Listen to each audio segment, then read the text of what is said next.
Welcome everyone. Today we are heading to Kent, otherwise known as the Garden of England.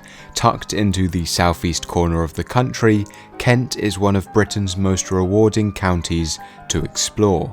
It has dramatic coastlines, ancient castles, secret gardens, hidden caves, and even wild safari parks. So, whether you are a history lover, a nature enthusiast, or simply someone who enjoys a good wander, Kent has something extraordinary waiting for you.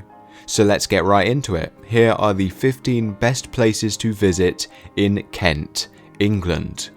The first few locations on this list are all architectural sites, and what better place to start than Canterbury Cathedral. This is one of the most important buildings in the entire Christian world. Founded in 597 AD by Saint Augustine, who was sent to England by the Pope to convert the Anglo-Saxons, Canterbury Cathedral became a massive staple of the Church of England and the seat of the Archbishop of Canterbury, a position that remains one of the most significant in British faith. But it wasn't just this that made Canterbury famous. In 1170, Archbishop Thomas Becket was brutally murdered inside the cathedral by 4 knights loyal to King Henry II. The killing shocked the medieval world, and just 2 years later, Becket was martyred, and Canterbury became one of the most visited pilgrimage sites in all of Europe. It's actually this very pilgrimage that Geoffrey Chaucer immortalised in his famous Canterbury Tales, a collection of stories told by a group of travellers making their way to Becket's shrine. When you walk through the cathedral today, you are literally walking through over 14 centuries of history. Canterbury Cathedral is a UNESCO World Heritage Site, and it earns every bit of that recognition. Do not miss it. Next, we travel to the Kent coast and the iconic silhouette of Dover Castle. Perched high on the famous White Cliffs, Dover Castle has been called the key to England, and for very good reason. For over 900 years, it has stood guard over the narrowest point of the English Channel, watching over 21 miles of water that separates England from France. This is the most invaded stretch of coastline in British history, and Dover Castle is front and centre. The castle was first developed by King Henry II in the 1180s, and the great tower he built still stands today. It's one of the best preserved examples of a medieval royal palace in the country. But the site goes back much further. There is a Roman lighthouse still standing within the castle grounds, which is in fact one of the tallest surviving Roman structures in Britain. And if we delve deeper and go underneath the castle, we reach Dover's secret wartime tunnels. They were originally built during the Napoleonic Wars, but later expanded during World War II. It was actually from these tunnels that Vice Admiral Bertram Ramsay coordinated Operation Dynamo in 1940, the miraculous evacuation of over 338,000 Allied soldiers from the beaches of Dunkirk. Dover Castle is one of those rare places where almost every era of British history has left its mark in stone, a definite must visit.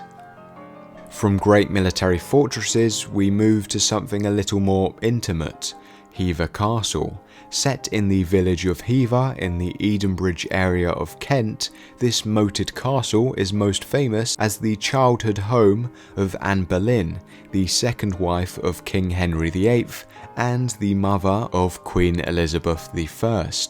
Anne grew up here in the early 16th century before she was introduced to Henry's court, where she captivated the king so completely that he broke from the Roman Catholic Church, established the Church of England, and dissolved a 24-year marriage, all in pursuit of her.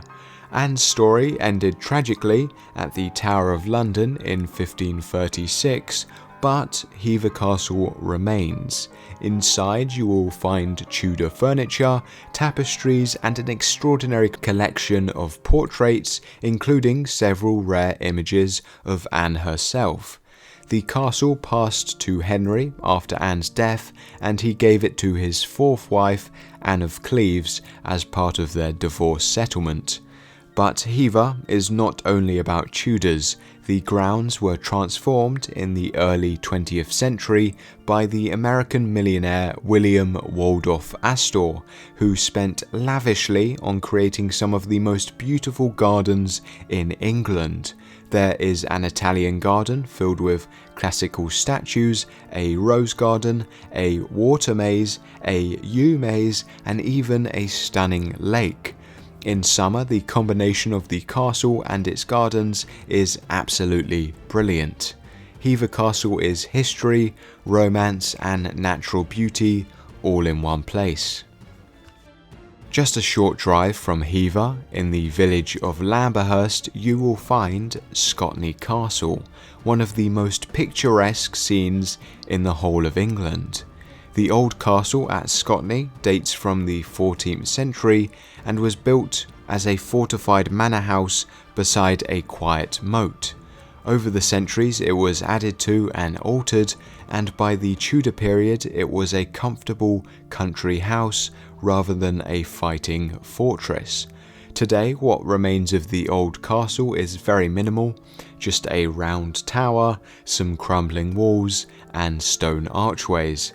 However, in the 1830s, the Hussey family built a new house on the hillside above the old ruin and set about creating a landscape garden of extraordinary beauty around it.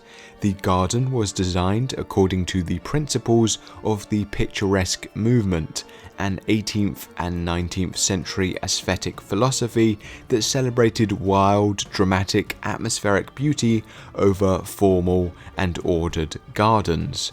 And at Scotney, this really comes out to shine. Our next stop is Walmer Castle, one of the finest examples of Henry VIII's coastal defences, and a place with a surprisingly rich human story. Built in the 1530s as part of a chain of artillery forts along the Kent coast, Walmer was designed to repel a Catholic invasion that Henry feared after his break with Rome. The castle has a distinctive cloverleaf shape when seen from above, with 3 round bastions arranged around a central tower, all sitting very low to the ground to present as small a target as possible to enemy cannon fire. The gardens at Walmer are lovely, a mixture of formal beds, a kitchen garden, and even a croquet lawn. The whole site has a quiet, dignified atmosphere that is quite different from the great showpiece castles elsewhere in Kent. Now we visit Penshurst Place, one of the finest medieval manor houses in England and a home that has been in the same family for over 400 years. The gardens at Penshurst are extraordinary. They're one of the oldest formal gardens in England, still laid out to its original Elizabethan designs. There's even a famous rose garden, a woodland trail, a venture playground, and a toy museum inside the house. Penshurst Place feels genuinely lived in and loved because it is. It is a family home that has opened its doors to the world, and it's recognisable in every corner. From one great garden to another, a location that should definitely be on your visit list is Lullingston Castle and its World Garden. Lullingston Castle is a historic manor house in the Darrant Valley near Eynsford, with a history going back over 600 years.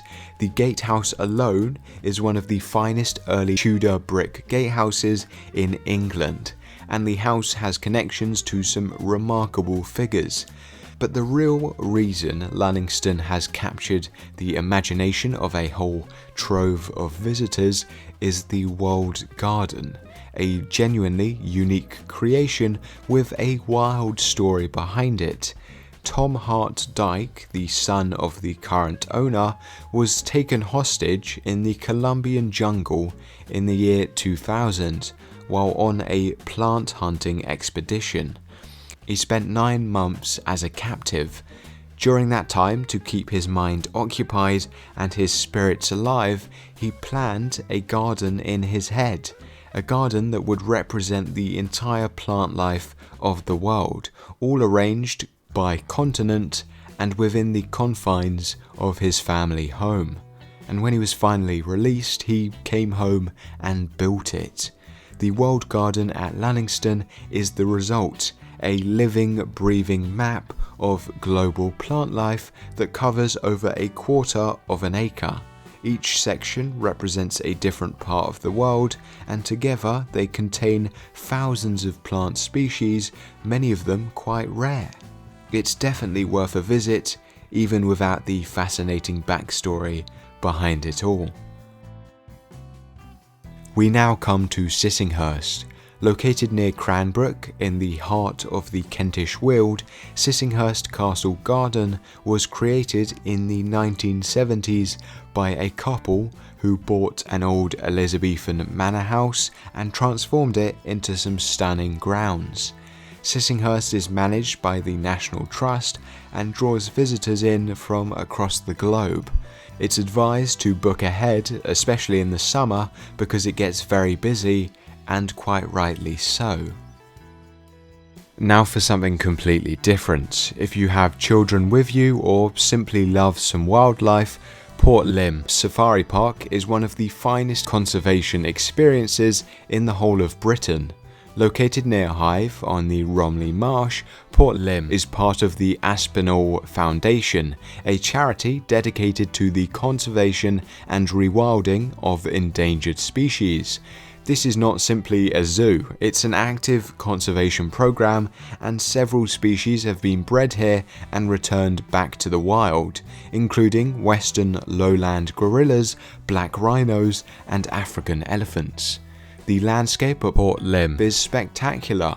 600 acres of Kent countryside converted into a series of African-style reserves. You can take an open-top truck safari through the main reserve, driving amongst giraffes, rhinos, zebras, antelopes. You can even walk through the gorilla territory and observe these extraordinary animals at close range. There are lions, bears, wolves, meerkats, and much more.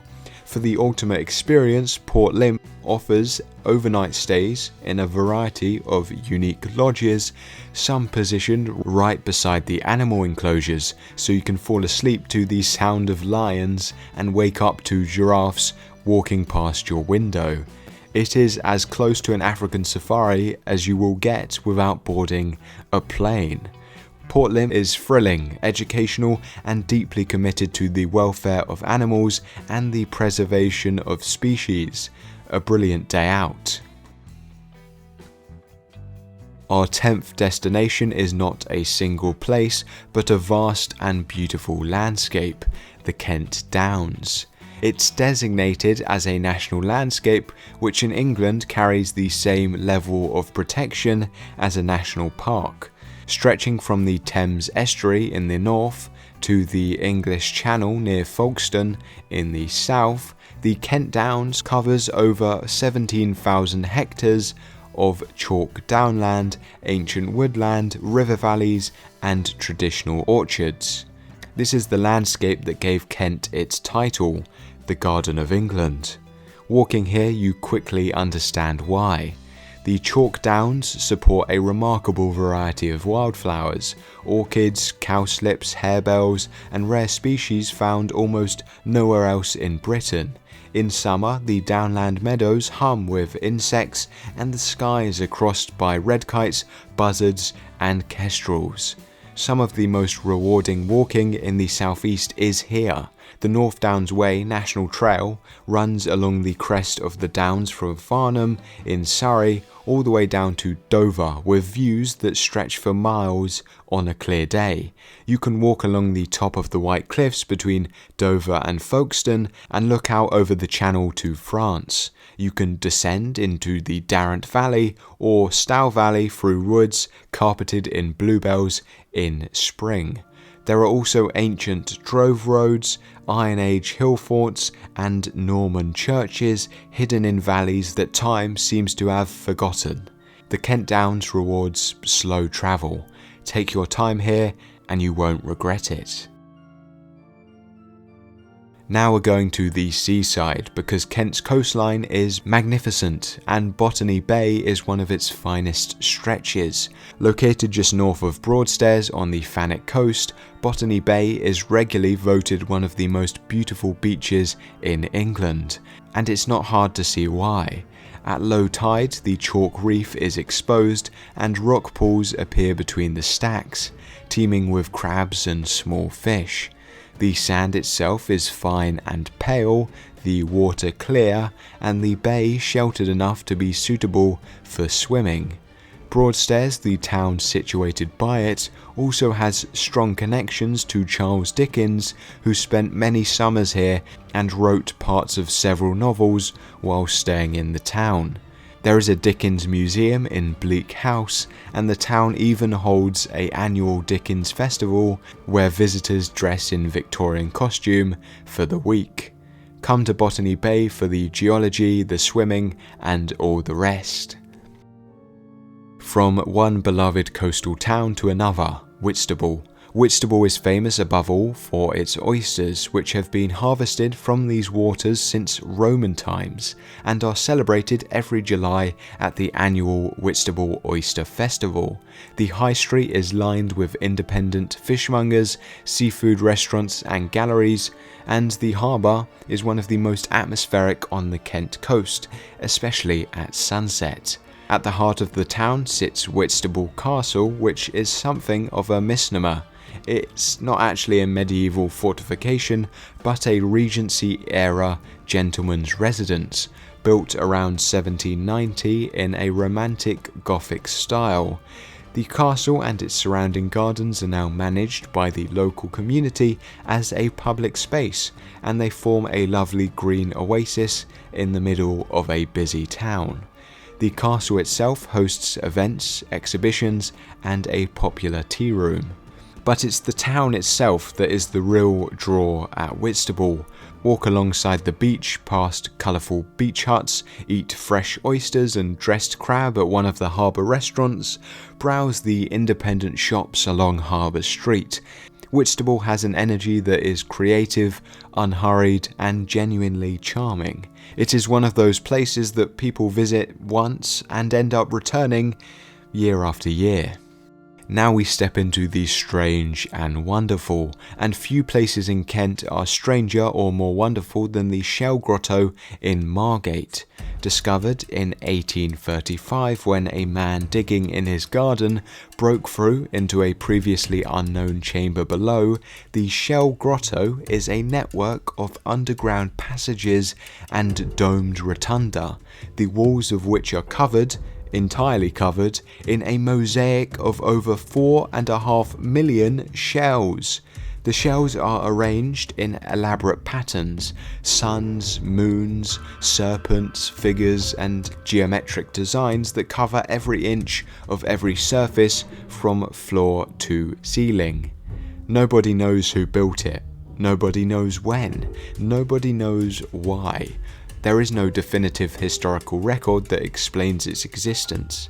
Theories range from a Phoenician temple to a Regency-era folly, or from a Masonic meeting chamber to an 18th century pleasure garden feature. All of these have been proposed, none have been proven. What is beyond dispute is that the Shell Grotto is one of the most extraordinary underground spaces in Britain. The Shell Grotto is operated as an independent attraction, and it is the kind of place that stays with you. If you visit Margate, and you should, this is not optional. Not far from the Shell Grotto, and adding to Margate's reputation as a place of underground mysteries, are the Margate Caves, a network of chalk tunnels beneath the town with a history that spans several centuries. The caves were used as a smuggler's hideout during the 18th century when the Kent coast was rife with smuggling gangs bringing in contraband, brandy, silk, tobacco and tea across the channel from France. The chalk is soft and easy to dig, and the tunnels provided a perfect network of hidden storage and escape routes for those who operated outside the law. During the Second World War, the caves served a very different purpose. Margate, like many Channel coast towns, was heavily bombed by German aircraft, and the caves were used as an air raid shelter, providing refuge for local people during the raids. Chalk inscriptions left by those who sheltered here during the war can still be seen on the walls. Names, dates and messages that give a direct human connection to those frightening nights. Margate Caves are atmospheric, historically rich, and a fascinating complement to the Shell Grotto nearby. For our final destination, we head to the very edge of Kent, the dramatic sandstone outcrops known as High Rocks, just outside Royal Tunbridge Wells. High Rocks is a nationally designated ancient monument, a collection of towering sandstone boulders and rock faces that rise to around 20 meters in height, carved over thousands of years by erosion into extraordinary shapes. The rocks are draped in moss and ferns, split by deep fissures, and connected by a network of paths, bridges and ladders that allow visitors to explore them up close and from above. The site has a long human history. Archaeological evidence suggests that people have been using this landscape since the Mesolithic period, roughly 10,000 years ago.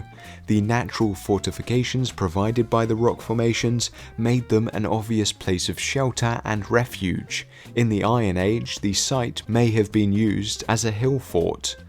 In the 18th and 19th centuries, High Rocks became a fashionable excursion from Royal Tunbridge Wells, which was itself a fashionable spa town, drawing in wealthy visitors from London. A tavern was built beside the rocks, and visitors would come to wander through the labyrinthine passages between the boulders, admiring the drama of the landscape. Today, High Rocks is a beautiful and atmospheric place to walk, especially in early morning when mist lies between the rocks, or in autumn when the surrounding woodland blazes with colour. And it is the perfect note on which to end our journey through Kent. There you have it, the best 15 places in Kent, England. From the soaring Gothic architecture of Canterbury Cathedral to the mysterious underground chambers of the Shell Grotto, from the Tudor romance of Hever Castle to the world-class gardens of Sissinghurst. Kent is a country that rewards curiosity. It has been shaped by Romans, Normans, Tudors, and Victorians, by smugglers, soldiers, poets and gardeners, explorers and eccentrics. Every corner holds a story, and every story is worth knowing. Whether you have a weekend or a week, there has never been a better time to explore the Garden of England. Thank you for watching and enjoy your visit.